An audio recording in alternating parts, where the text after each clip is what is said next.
Olá, boa noite, bem-vindas ao Passo a Passo, mais uma edição, uma sessão entusiasmante do meu ponto de vista e de facto para mim foi muito interessante preparar esta sessão, não só por poder recapitular as anteriores, mas também pelo tema em si.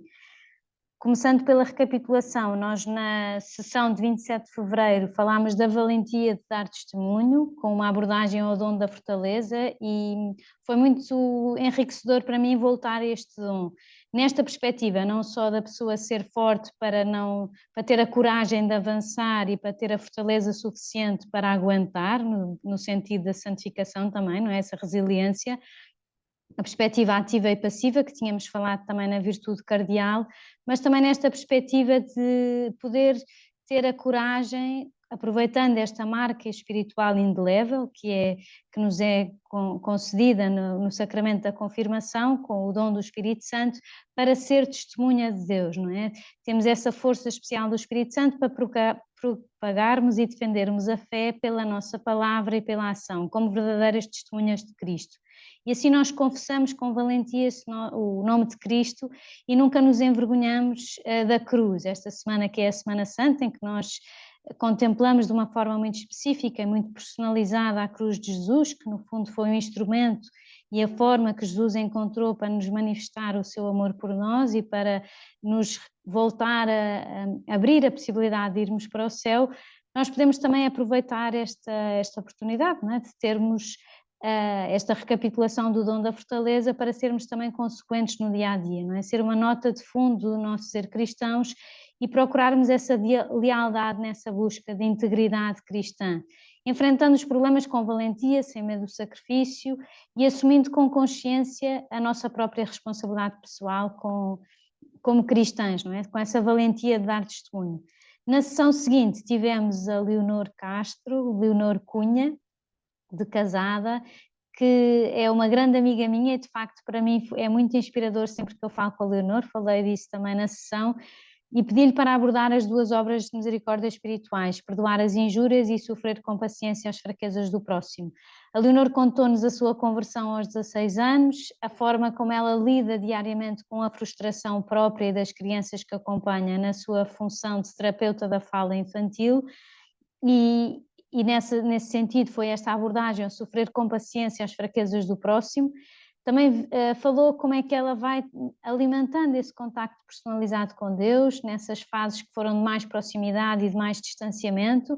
Eu já conhecia a Leonor católica, praticante, super fervorosa, mas de facto esta história da Leonor a contar que teve de alguma forma zangada com Deus, e por isso eu pedi-lhe para enquadrar aqui este perdão das injúrias nesta perspectiva. No fundo ela não estava a conseguir perdoar a Deus uma circunstância pela qual estava a passar, não é? O facto de não poder ter filhos e toda a questão oncológica que também passou pela vida dela e pelo próprio casamento no meio do Covid, e a volta interior que ela deu, não é? De se abandonar à relação personalizada com Deus, o papel crucial que teve o marido, estas coincidências relacionadas com a intercessão do Padre Pio, tanto a oração que ela leu num dia, uma mensagem que habitualmente não lia, que recebia de um sacerdote que lhe manda mensagens e ela nesse dia leu, era o dia do Padre Pio.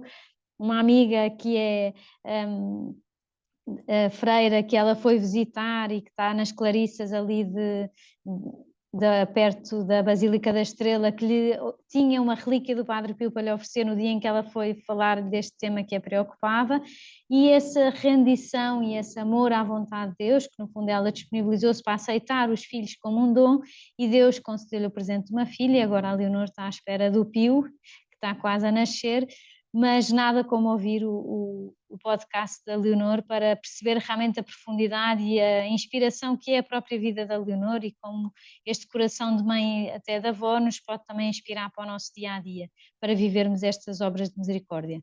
Hoje vamos falar da virtude, do dom da ciência, mais um dom do Espírito Santo que nos é concedido também com o sacramento da confirmação, com o crisma, e eu intitulei esta sessão como a luz necessária à inteligência de mentes brilhantes, não porque nós nos consideremos mentes brilhantes, mas porque o que brilha em nós é a luz de Deus, não é? É a luz que Deus faz brilhar com a nossa vida, à nossa volta, porque a luz não é nossa, não é? Nós somos transmissores dessa luz de Deus e o dom da ciência dá-nos essa capacidade de olhar, essa capacidade de entender as palavras de Deus contidas na revelação. Esta semana também nós aprofundamos de alguma forma nas Escrituras, tivemos a experiência do Domingo de Ramos em que a leitura do Evangelho é muito prolongada, também pensando que há pessoas que, como não assistem às cerimónias da Semana Santa, passam do Domingo de Ramos para o Domingo da Ressurreição, como dizemos nos jogos de tabuleiro, sem passar pela casa partida, não é? Porque de facto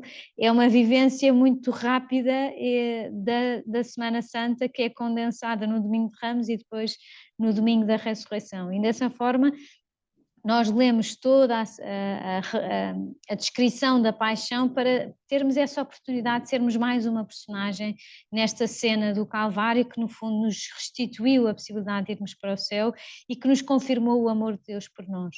Este dom da ciência ajuda-nos a entender as palavras de Deus que são contidas na revelação, e é um presente de Deus nós podermos fazer uma boa interpretação dos acontecimentos, das situações da nossa vida, que é como se fosse uma leitura com a chave de um filho escolhido para uma missão. E esta é a nossa chave de leitura da nossa vida, não é? Tentarmos perceber, eu sou uma filha querida e predileta de Deus, com uma missão, e essa chave de leitura que me ajuda a interpretar os acontecimentos e as situações em que eu vivo. Pensando que este dom do Paráclito, que é o dom da ciência, capacita o nosso olhar para nós podermos descobrir a presença e a majestade do Criador. Por isso é que está aqui o rei do xadrez, que nos ajuda a perceber essa presença e majestade do Criador em tudo o que nos acontece e nas coisas que são criadas. E agora lia uma frase do Padre João Seabra que me ajudou muito, que recebi de uma amiga, portanto não foi ideia minha incluir aqui, mas penso que nos ajuda como chave de leitura aqui nesta parte da sessão. E o Padre João Seabra diz: a nossa peregrinação não é ir a pé a Fátima, é ir a pé para o céu, é o caminho da nossa vida. Caminhamos dia após dia, pondo um passo à frente do outro, para irmos a pé para o céu. O objetivo da nossa vida é chegar lá. Começámos a existir no desígnio de Deus, viemos à vida nesta terra dramática e magnífica, onde somos chamados cada dia a viver a aventura de uma vida mais humana para nos salvarmos para sempre, para a vida eterna. E eu revejo muito todo o conceito do passo a passo nestas palavras do Padre João Seabra e nesta chave de leitura que é o dom da ciência, não é? Que nós percebemos de facto o sentido e o significado da nossa presença neste mundo, nestas circunstâncias e em tudo o que nos rodeia. E assim nós encaramos a criação como um presente inestimável de Deus, como uma carta que Deus nos escreveu. E com esta luz do Paráclito nós aprendemos a ler nela o seu amor infinito por nós. E identificamos estas marcas de Deus, não é? A Escritura mostra-nos como o homem é especial para Deus e essa beleza sobressai do resto do mundo criado, não é? Graças a este dom da ciência nós vemos tudo o que nos rodeia, também os outros, como uma obra de Deus.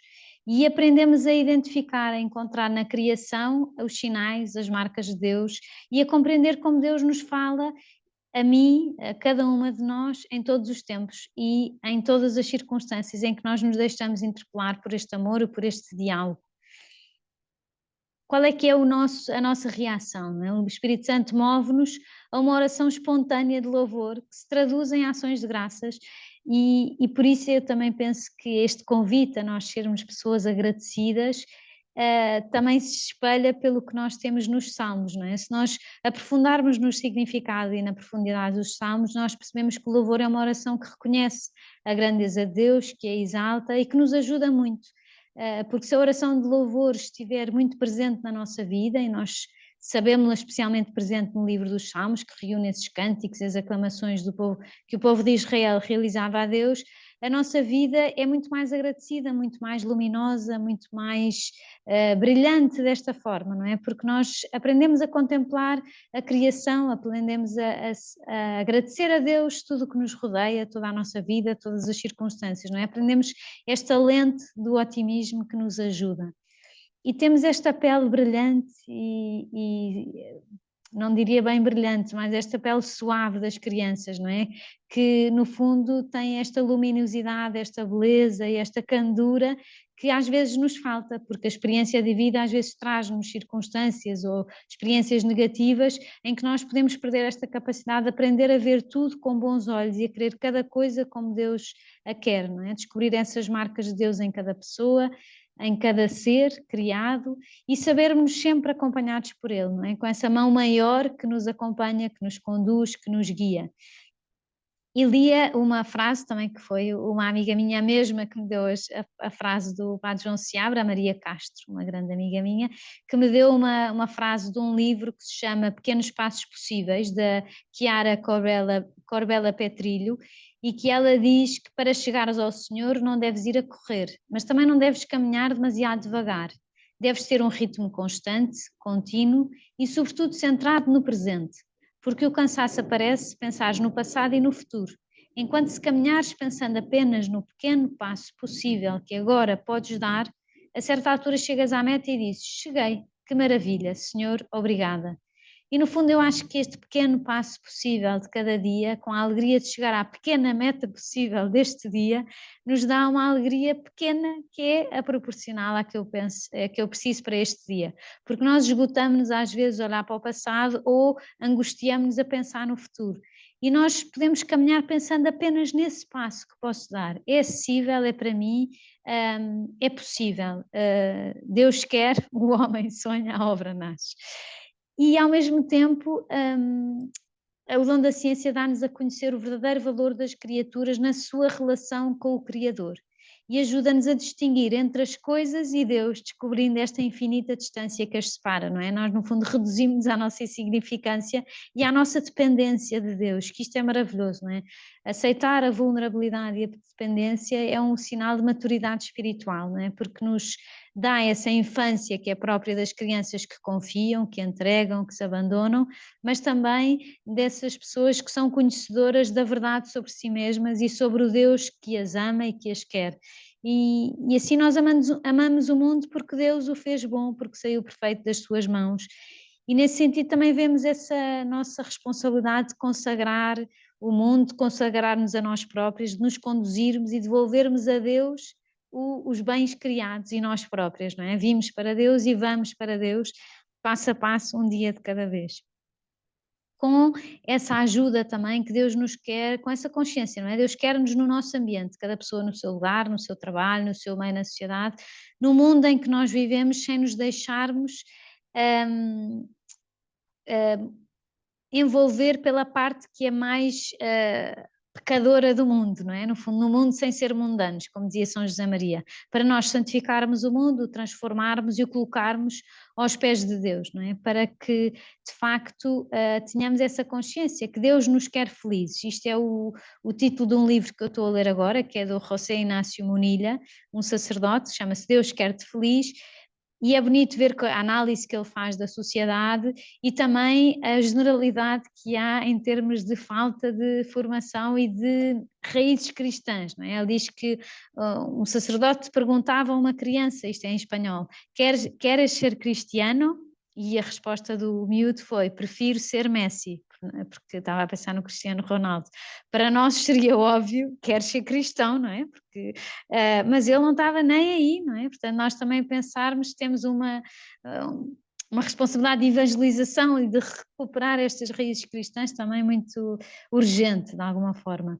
E também ele contava outra coisa, não é? Esta expressão chorar que nem uma Madalena, hoje em dia já nem toda a gente percebe, porque ninguém, há muitas pessoas que não sabem a história da Maria Madalena do Evangelho, não é? Que chorou, lavou os pés de Jesus com as suas lágrimas e os enxugou com os seus cabelos, e era Maria de Magdala, porque era a cidade onde ela nasceu, uma aldeia de pescadores situada nas margens ocidentais do Lago de Tiberíades.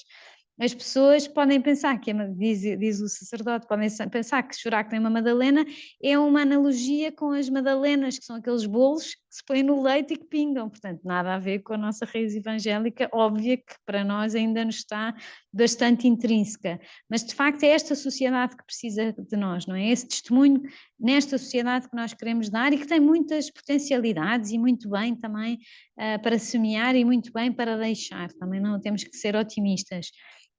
Mas há uma harmonia que tem que se recuperar, não é? E este sentido que nós podemos dar ao nosso dia-a-dia, é também uma possibilidade, uma potencialidade do dom da ciência, não é? Dá-nos esta possibilidade. E o Espírito Santo ajuda-nos, assiste-nos nesta tarefa de pormos em harmonia, tudo em harmonia com Deus. Por isso é que eu pus aqui esta orquestra, quer dizer, a sala da orquestra, não é? Tudo está em harmonia numa orquestra. E o grande desafio é descobrir aquilo que já está colocado em nós, aquilo que nos habita e rejubilarmos também com esta missão, não é? Às vezes dizia o cardeal Tolentino, que há muito tempo que eu não cito o cardeal Tolentino, dizia o que exaspera a nossa vida é o sentimento de falta, de nunca conseguirmos. Falta sempre alguma coisa, nunca nada é perfeito, nunca está acabado, nunca nada está resolvido. Falta-nos sempre um instrumento. Se temos o poço, falta-nos a corda. Se temos a corda, falta-nos o balde. Se temos a corda, o balde e o poço, falta-nos a força de ir até ao fundo da nascente, buscar a água que nos descedente. Falta-nos sempre alguma coisa. E podemos pensar que cada um de nós tem tudo o que precisa para experimentar hoje, no aqui e no agora, a alegria. Temos tudo o que precisamos.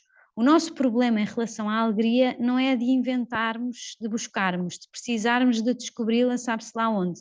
Não é um problema de conhecimento, é um problema de olhar. E aqui acho que vale a pena parar, não é? Não é um problema de conhecimento, é um problema de olhar. Olharmos para a vida, olharmos para o que somos, olharmos para o que nos rodeia de uma outra forma, com um coração agradecido, com um coração capaz de perceber aquilo que o habita. E de facto, se nós recuperarmos este olhar que Deus nos deu com este dom da ciência, no Crisma, podemos olhar para a vida como somos, olhar para o que nos rodeia de outra forma, com o coração agradecido, com o coração capaz de perceber aquilo que o habita, não é? Não é um problema de conhecimento, é um problema de olhar. E assim percebemos também com gratidão esta possibilidade de nós acolhermos os grandes dons que nos vão ajudar neste caminho da vida, não é? E sermos essas testemunhas valentes e corajosas que Jesus conta que sejamos, não é? Que nos permitem formar-nos como cristãs, viver o Evangelho, sermos membros ativos na comunidade, não é?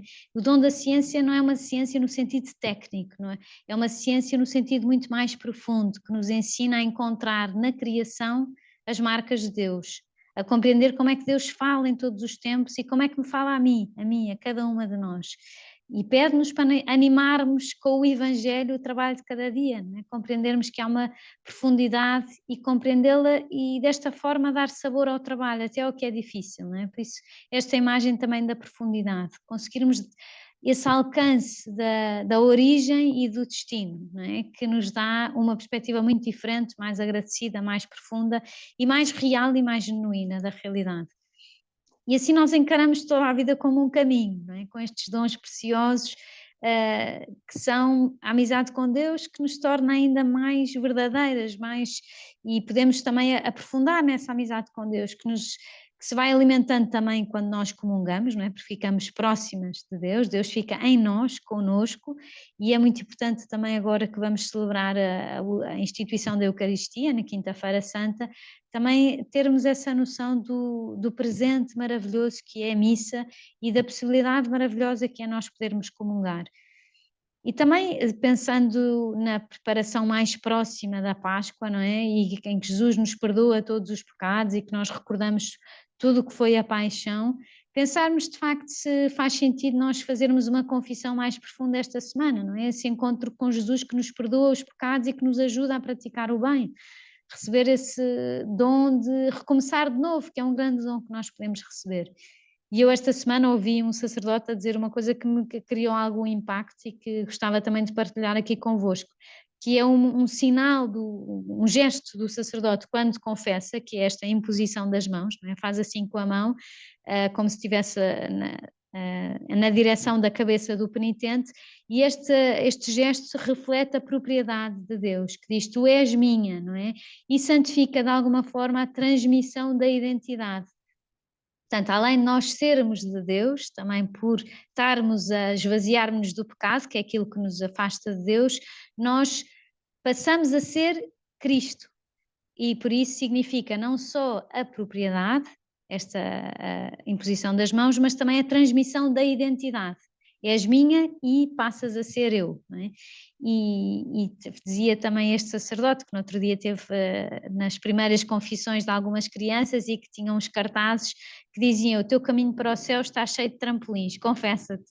E então no fim da primeira confissão eles tinham imensos trampolins para saltarem nos trampolins e para experimentarem também esse trampolim, os trampolins que há do caminho para o céu. E outro sacerdote, até o sacerdote aqui da Igreja de Nossa Senhora de Fátima, dizia no outro dia que os desgraçados são aqueles que não têm a graça de Deus. Desgraçados, não têm a graça de Deus. E de facto eu nunca tinha pensado nesta expressão desta forma, se calhar falta-me alguma raiz cristã, mas faz todo o sentido e para mim faz toda a diferença também pensar assim, de facto as pessoas que não estão na graça de Deus são os desgraçados e precisamos também de rezar e de pedir a Deus também para estarmos sempre na sua graça. E que também tenhamos esta oração pessoal, não é? Além da Eucaristia, da confissão, que haja um relacionamento pessoal e personalizado com Deus, para que saibamos dialogar com Ele e falar com Ele das nossas coisas, das nossas alegrias, das nossas preocupações e pedir-lhes esta luz, não é? Que é um apoio para o nosso caminho, ilumina o nosso caminho e vai-nos conduzindo a cada passo do nosso caminhar. E isso dá-nos também a possibilidade de termos um coração grande e sermos chamadas a coisas maravilhosas, não é?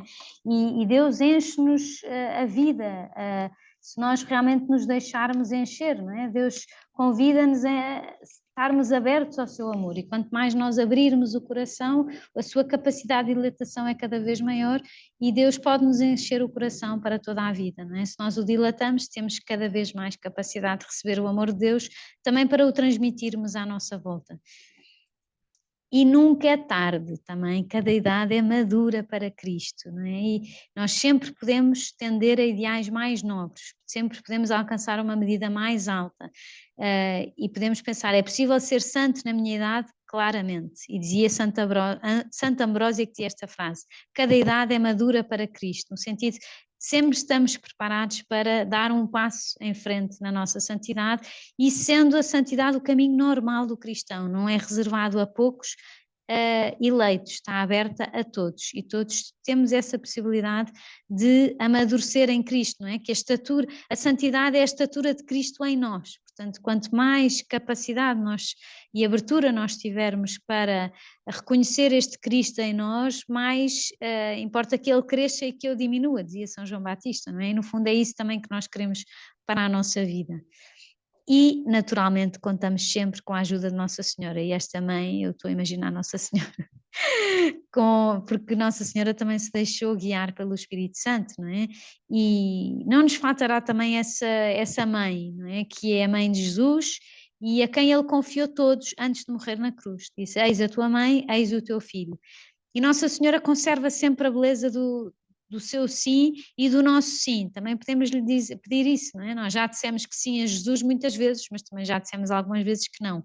E queremos que o nosso sim seja mais forte do que os nãos, não é? Que seja mais perseverante, que seja mais eterno, não é? Que seja mais eficaz do que os nãos que nós dizemos a Deus e as vezes em que nós nos afastamos ou pelo pecado, ou pelas omissões, ou pelas negligências. E podemos pedir isso à Nossa Senhora, não é? Que aceitou ser nossa mãe e aceitou o risco da nossa vulnerabilidade e da nossa fragilidade. E com isto convido-vos à próxima sessão, que de facto para mim estou bastante entusiasmada com esta sessão, que é sobre duas obras de misericórdia espirituais também, corrigir os que erram e consolar os tristes, e é com a Anica Cid, que é uma grande amiga minha, estou sempre a dizer isto, mas é verdade, é genuíno, que é mãe de 6 filhos, casada há 15 anos e é médica de cuidados paliativos ao domicílio. Portanto, eu pensei na Ana por estas duas vertentes, não é? Corrigir os que erram na sua função de mãe e consolar os tristes na sua função de médica de cuidados paliativos ao domicílio. Pode ser que a Anica queira ir por outro caminho, mas habitualmente eu também faço esta introduçãozinha para condicionar de alguma forma o discurso, embora não condicione, cada pessoa também fala como quer e temos tido ótimas experiências, ótimos testemunhos, mas de facto achei que era um match perfeito entre a Anica e estas duas obras de misericórdia, portanto acho que é mesmo uma sessão a não perder. Portanto, com isto eu termino a minha apresentação e só tenho a agradecer-vos também a vossa presença, desejar uma Santa Páscoa a cada pessoa, às pessoas que estão aqui, às pessoas que vão ouvir mais tarde, e agradecer-vos a vossa paciência fiel e firme Obrigada, aqui. Inês.